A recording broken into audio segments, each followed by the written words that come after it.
Under normal circumstances, you're only allowed to play one land per turn. So let's break this mechanic in every possible way. Now the commander for this deck is Tatyova, Benthic Druid, which states that whenever a land enters the battlefield under my control, I gain a life and draw a card. So one would assume that I'm going to be playing a lot of landfall effects. No, sorta.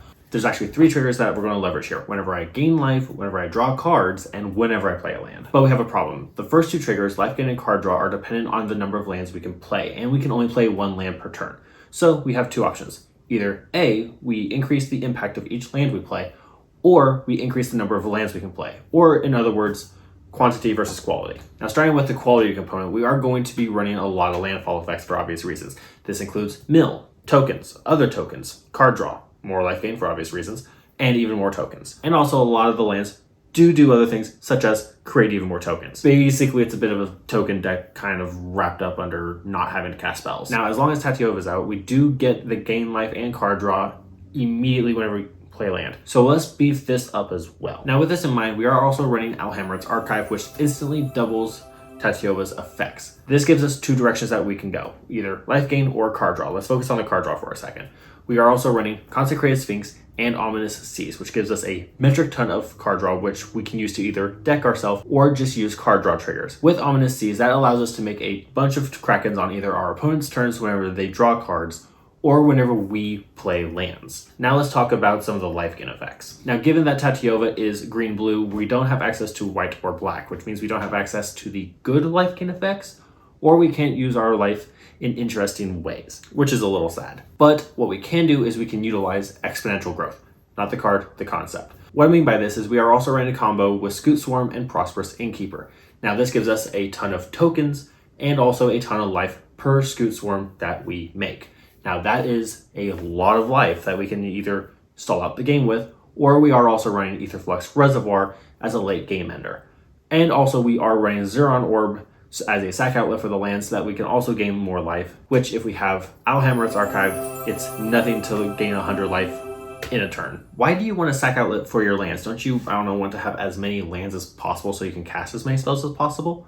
Well, Noodle Brain. First off, the primary strategy is Landfall, so we want to have access to as many lands as possible, and a lot of ramp spells do require sacrificing lands, which is why we're also running Ramunap Excavator, Crucible of Worlds, and Conduit of Worlds. But the other kicker is we always want to have lands that we can play, and some lands do sacrifice themselves, such as Terramorphic Expanse. Wow. Or Evolving Wilds. And if we have access to any of the 3 aforementioned cards, and we have access to Terramorphic Expanse, we can get 2 land drops per turn, and that's honestly the more important thing. But we are limited to the number of basic lands that we can play. So we also have Elixir of Immortality that we can use to shuffle all of those basics back into our library, and then we can go fetch them with either Evolving Wilds or Terramorphic Expanse. This came out of playtesting because I found that I could get almost all of my lands onto the battlefield, but I ran out of basics.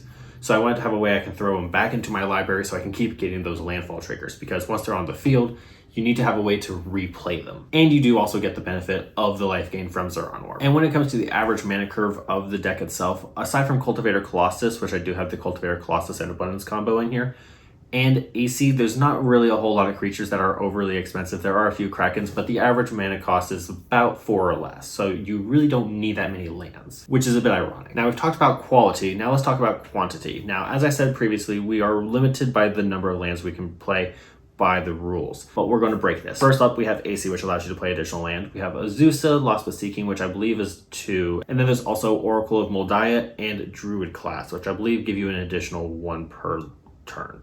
Could be wrong. And all on top of that, we do have a wide range of ramp spells such as Growth Spiral, Cultivate, some other ones. Oh, Kadama's Reach. We have a bunch of ramp spells that we can use to just throw stuff onto the field. Typically after turn 3, we're averaging about 2 to 3 lands per turn, either through additional lands through spells or through additional abilities and drawing into more lands. And like I said previously, there is the Cultivator Colossus and the Abundance combo, which allows you to just throw all of your lands from your library onto the battlefield, which is very, very handy, especially when you have Merit Liege combo with Thespian Stage and Dark Depths. Yeah. So how does this deck win? Well, there's the aforementioned tokens that we make. Either that, or you can hit people with very large things like a Merit Liege, or stalling them out through the life gain effects, and then eventually either hitting Ether Flux. But there is also the sneaky boy of Laboratory Maniac. Now, as I said previously, there is a metric ton of card draw in this deck. So as a result, it is very easy to deck yourself. Now you can have the Jace as a backup plan, but typically if Laboratory Maniac does hit the graveyard, unless he gets exiled, you can bring him back with the Elixir of Immortality by shuffling him back into your library and then just redrawing until you hit him. And if you lose him again, just repeat process either until you win or he gets exiled and you run out of cards. I have decked myself a couple times. In general, I do love this deck for casual play, but the one thing I do run into is the fact that it does get a little bit complicated to keep track of your triggers.